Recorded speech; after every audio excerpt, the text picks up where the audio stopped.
ಪಾಲಕ್ chicken gravy ನೋಡಿ ಯಾವ ರೀತಿ ಮಾಡುವುದಂತ ನೋಡೋಣ. ನಾವು ಈಸಿಯಾಗಿ ತುಂಬ ಸುಲಭವಾಗಿ ಮಾಡುವಂತಹ ಪಾಲಕ್ ಚಿಕನ್ ಇವತ್ತು ನಾನು ಮಾಡ್ತಾಯಿದ್ದೀನಿ. ನೋಡೋಣ ಹೇಗೆ ಮಾಡೋದಂತ. 1 kg ಚಿಕನ್ಗೆ 1 ಕಟ್ಟು ಪಾಲಕ್ ಸೊಪ್ಪನ್ನು ತೆಗೆದುಕೊಂಡಿದ್ದೀನಿ ನಾನು.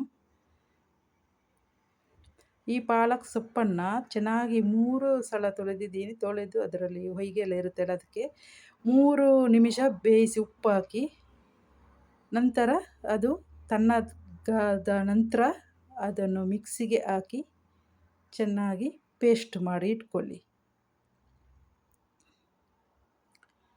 ನೋಡಿ ತಣ್ಣಗಾಗಿದೆ. ಈಗ ಪೇಸ್ಟ್ ಮಾಡೋಣ. ಈ ಬಾಣಲೆಗೆ ಕೊಕೊನಟ್ ಆಯಿಲನ್ನು ಹಾಕಿ 2 ದೊಡ್ಡ ಈರುಳ್ಳಿ ಕಟ್ ಮಾಡಿದ ಅದನ್ನು ಹಾಕಿ ಚೆನ್ನಾಗಿ ಫ್ರೈ ಮಾಡಿ ಇದರಲ್ಲಿ.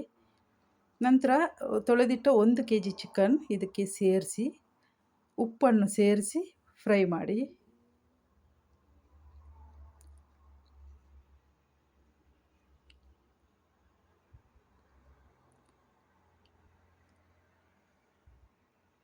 ಉಪ್ಪನ್ನು ಸೇರಿಸಿ ಒಂದು 5 ನಿಮಿಷ ಮುಚ್ಚಳನ ಮುಚ್ಚಿ ಒಂದು 5 ನಿಮಿಷ ಬೇಯಿಸಿ.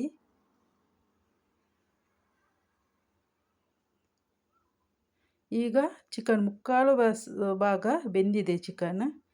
ಇದಕ್ಕೆ 1 teaspoon chilli powder, 1 teaspoon coriander powder, 1 teaspoon cumin powder, 1 teaspoon garam masala powder, ಅರ್ಧ ಟೀ ಸ್ಪೂನ್ ಯೆಲ್ಲೋ ಪೌಡ್ರ್ ಹಾಕಿ ಮಸಾಲನ ಚೆನ್ನಾಗಿ ಮಿಕ್ಸ್ ಮಾಡಿ.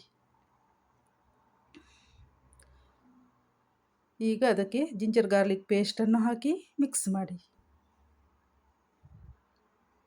ಈಗ ಸ್ವಲ್ಪ ಮುಚ್ಚಳನ ಮುಚ್ಚಿ ಒಂದು 3 ನಿಮಿಷ ಬೇಯಿಸಿ ಅಷ್ಟೇ. ಮಸಾಲೆ ಎಲ್ಲ ಒಳ್ಳೆ ಹಿಡಿದಿರುತ್ತೆ ಅದಕ್ಕೋಸ್ಕರ.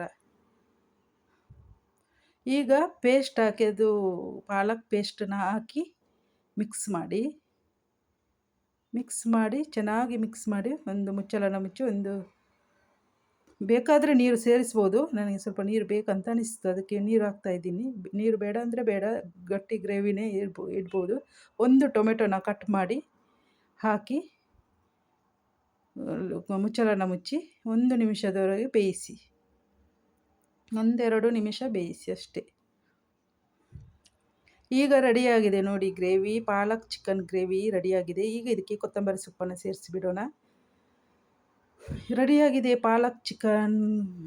ಟೇಸ್ಟಿಯಾದ ಯಮ್ಮಿಯಂತಹ ಪಾಲಕ್ ಚಿಕನ್ ರೆಡಿಯಾಗಿದೆ. ಚಪಾತಿ, ರೈಸ್ ಯಾವುದಕ್ಕೂ ಸೂಪರ್ ಕಾಂಬಿನೇಷನ್ ಆಗಿದೆ. ನೀವು ಟ್ರೈ ಮಾಡಿ ಮನೆಯಲ್ಲಿ, ಹೇಳಿ ನನಗೂ ಕಮೆಂಟ್ ಬಾಕ್ಸಲ್ಲಿ ತಿಳಿಸಿ ಹೇಗೆ ಆಗಿದೆ ಅಂತ. Thank you for watching my video. Please share, subscribe and like my channel please. Thank you. Bye bye.